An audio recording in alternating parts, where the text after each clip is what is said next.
Before we begin, viewer discretion is strongly advised. This is for entertainment and educational purposes only. This is the verbatim federal courtroom testimony from day 5 of the Sean Diddy Combs trial as reported by Inner City Press. For the first time, Cassie Ventura described in disturbing detail what she allegedly witnessed inside Diddy's hidden underground tunnels. This wasn't about music, fame, or even their volatile relationship. This was something much darker. She testified under oath, describing secret rooms, drug use, and women in masks. Some passages have been censored to meet YouTube's guidelines, but the core testimony remains intact. What Cassie revealed during her cross-examination on day 5 left the courtroom stunned and may hold the key to unraveling one of the most shocking celebrity trials in recent history.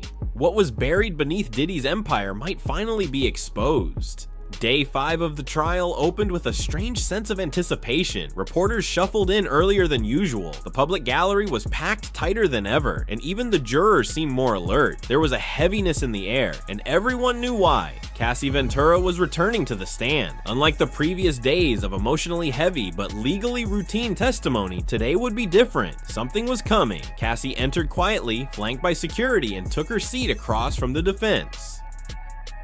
She looked tired but calm. The judge reminded everyone that courtroom decorum would be strictly enforced. Then the questioning began. The defense, seemingly shifting strategy, skipped past basic relationship questions and instead asked Cassie to walk the court through Diddy's Los Angeles mansion, its design, layout, and security protocols. The questions seemed oddly architectural at first until one slipped through that stopped everything.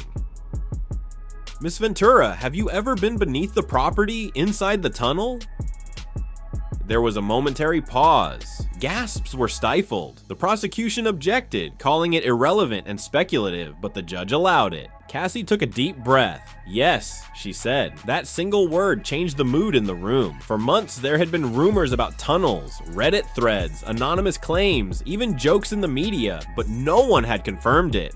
Not until now, the defense lawyer leaned in. And what exactly did you see when you went down there?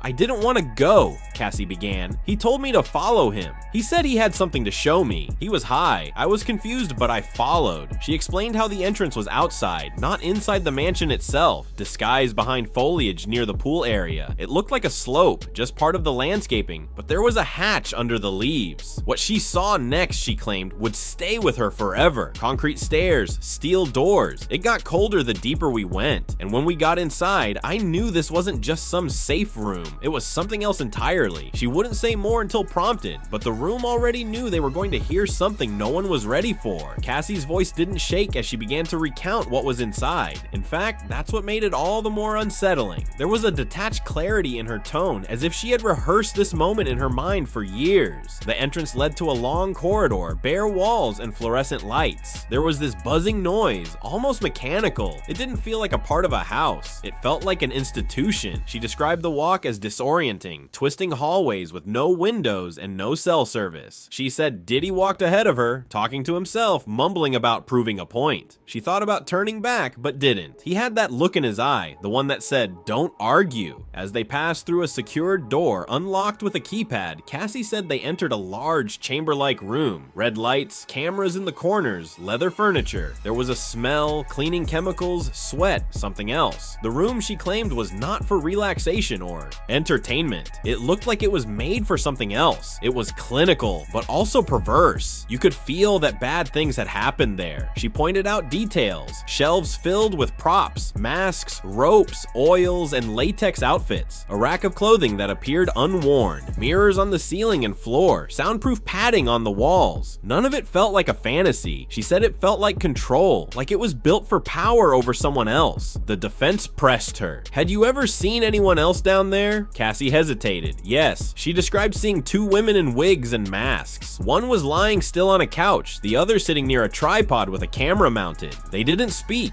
They didn't move much. He called them performers. I wasn't introduced. When asked how long she stayed, she said, "Not long." I made an excuse. I said I felt sick. Back upstairs, she locked the bedroom door. Hours later, Diddy confronted her. He told me, You never saw anything. You don't repeat anything. That place is for me, not for you. That was the first and only time she went down there, but she never forgot it. When asked to elaborate on the layout, Cassie gave even more chilling descriptions. It wasn't just one room. There were 3 more I saw. One had no lights at all, just a bench in the middle and chains on the wall. The second had a full-length mirror and a digital panel next to the bed.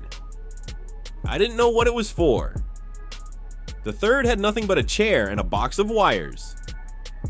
That's when I told him I wanted to leave. She said Diddy didn't argue. He laughed. Told her she wasn't ready. Said it was too real for her. But what unnerved her most were the words he whispered before opening the final door. He said, "This is where I bring the ones I own." Cassie described hearing muffled sounds behind one door, like a speaker playing music, but distorted. Then I realized it was voices. She couldn't confirm who was inside. She didn't want to know. She left the tunnel that night shaking. Her clothes smelled like the place for hours afterward. In court, she admitted she never told anyone. Not friends, not family. Because I didn't want to disappear. That's how it felt. Like if I said something, I'd vanish. Like those girls in the room. The prosecution asked why she chose now. Because it's not just about me anymore. Because he's still doing this. Because if someone else ends up down there and never comes back, she trailed off. The judge asked for a brief recess, but the courtroom didn't move. Not a single soul. Because what had just been said was more than testimony. It was a warning. When the court resumed, the questioning shifted from the physical space beneath the mansion to what occurred above it, but was no less disturbing. The defense tried to reframe Cassie's experiences as consensual by focusing on the now infamous term freakoffs. It was a phrase that had already surfaced in her texts with Diddy, often in playful or coded language. But now the court was about to hear what it really meant. "Can you explain what a freak-off was?" the defense asked. Cassie nodded slightly. It was a planned night. It always involved sex, sometimes with multiple people, sometimes filmed. He would assign roles. There were instructions. Sometimes drugs were mandatory. The jury was shown text messages dating back years. In one exchange, Diddy wrote, "Game starts at 10 p.m. No breaking character until 8 a.m. In another, "Bring candles, grab outfits. I want you in a wig." Cassie clarified that these weren't isolated events. They were recurring, at least twice a month. Some were spontaneous. Others were arranged like business meetings, timed, scheduled with people brought in by assistants. She admitted she sometimes agreed, but agreeing while drugged is not consent. "I was often high. Sometimes I didn't remember what I had done." The prosecution interjected to clarify that these events, which Diddy referred to in writing as sessions, often happened in luxury hotels, sometimes in his private homes. "Did any occur in the tunnel?" the prosecutor asked. Cassie swallowed hard. "Yes."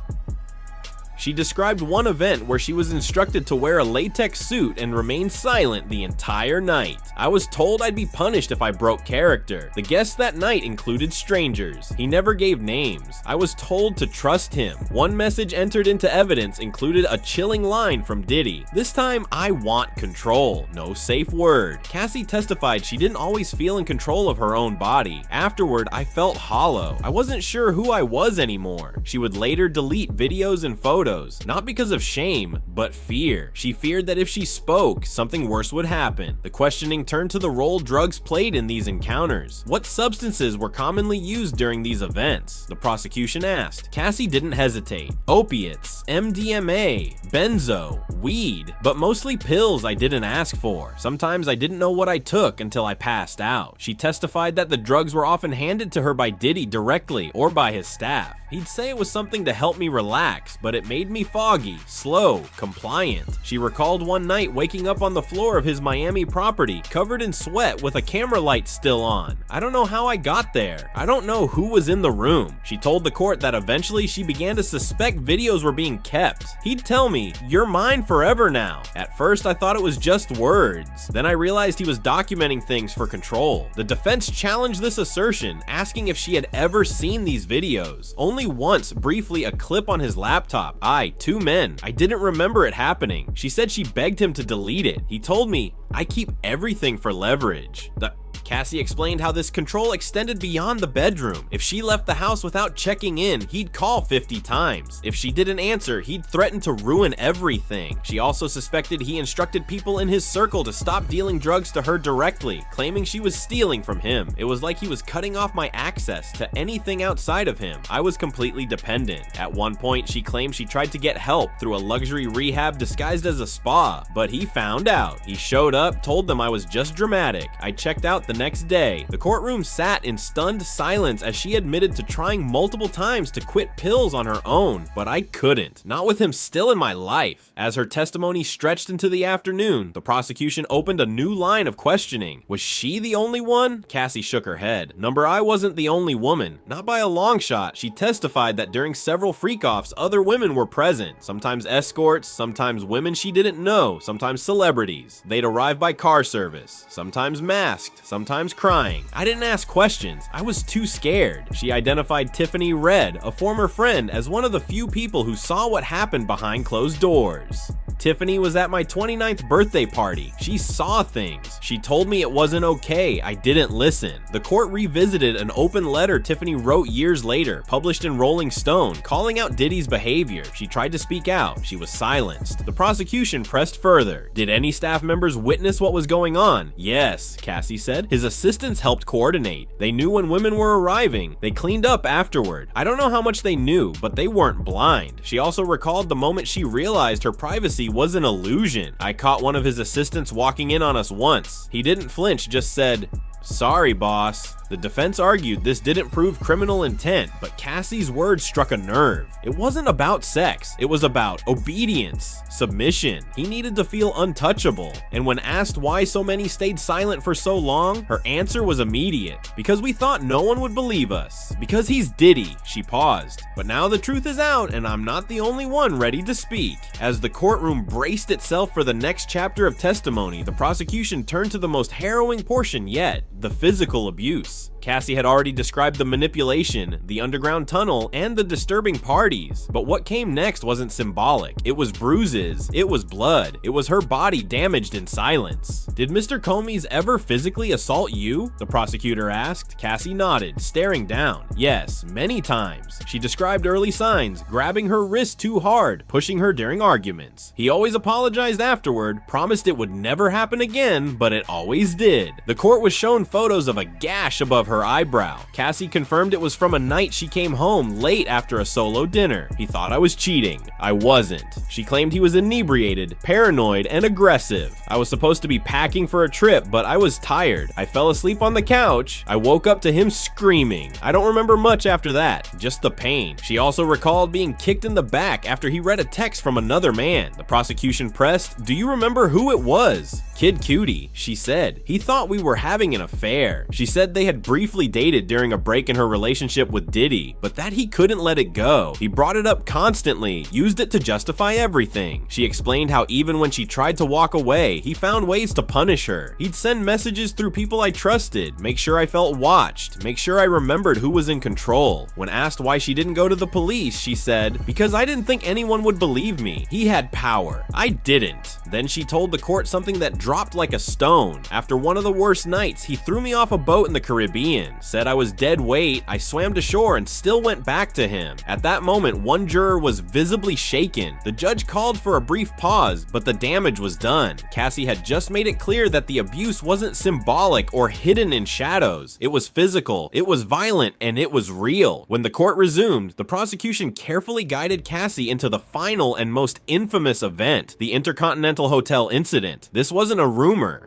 This wasn't online gossip. This was the night that changed everything. This was the night before your movie premiere, correct? They asked. Yes, she replied. I had waited years for that premiere. I was proud of the film. I wanted to celebrate, but Diddy had other plans. Cassie testified that he pressured her into one more freak off. He said it would be quick, that it would help us reconnect. She was hesitant. She said no at first, but he persisted. He told me it was tradition that every big moment needed one of our nights. Eventually, she relented. I wanted peace. I didn't want to fight the night before my red carpet event. Cassie described being driven to the Intercontinental under the impression it would just be the two of them, but when she arrived, there were already others in the room. 2 women, 1 male dancer, candles, and cameras. I knew what it was. She said she was given a pill. He said it would help me loosen up. I was already exhausted. I took it. She remembered flashes. The dancer in a mask. Diddy is recording on his phone. Herself in the mirror, slurring words she didn't remember saying. Then nothing. I woke up hours later alone, covered in sweat. I checked my phone. He had sent a message saying, "You were amazing. I'm proud." I didn't know what he meant. She never asked. She got up, cleaned herself off, and walked the red carpet hours later with a smile. No one knew. No one saw the bruises under the dress. The prosecution then presented a series of texts from that day. Diddy asked if she was still glowing, if she wanted to do it again after the after party. Her answer, "I never responded." That night, something inside her broke, and for the first time, she started to picture life without him. It wasn't just one night, it was the last straw in a decade of control. The next morning, she flew to New York alone. Diddy didn't follow. For the first time in years, she felt like she could breathe. The final segment of Cassie's Day 5 testimony was quiet, measured, not as shocking as the tunnel or the violence, but somehow more haunting because it showed what happens after the cameras stop flashing. She spoke about how she tried to heal. "At first, I pretended none of it had happened. I told people we just grew apart, but inside she was broken." She began therapy. Then she started to remember details, nights she had repressed, people she had met, rooms she had entered. Then came the civil lawsuit. It was filed swiftly and settled even faster. But to Cassie, it wasn't about money, it was about her record. A document that said, "I wasn't crazy, it happened." Her lawsuit opened the floodgates. In the following weeks, other women came forward. Anonymous stories, new complaints, and then an FBI raid. Authorities stormed Diddy's properties in search of evidence related to trafficking and coercion. What they found remained sealed, but rumors swirled about underground structures, files, and even recording devices. Reporters asked Cassie for interviews. She declined. "I didn't want to become a symbol. I just wanted to be free." But now here she was in federal court recounting everything in detail on the record under oath. When asked what she hoped would come of all this, her answer was immediate accountability. Not just for me, but for everyone who went through that house. For every person who disappeared into those tunnels and never spoke again. And with that, her testimony concluded. The courtroom sat still as the judge dismissed the jury for the day. Cameras weren't allowed inside, but the world outside already knew something monumental had just happened. Cassie Ventura didn't just testify. She tore the lid off a hidden world, one that had been shielded by money, fame, and silence. And no matter what comes next, the truth is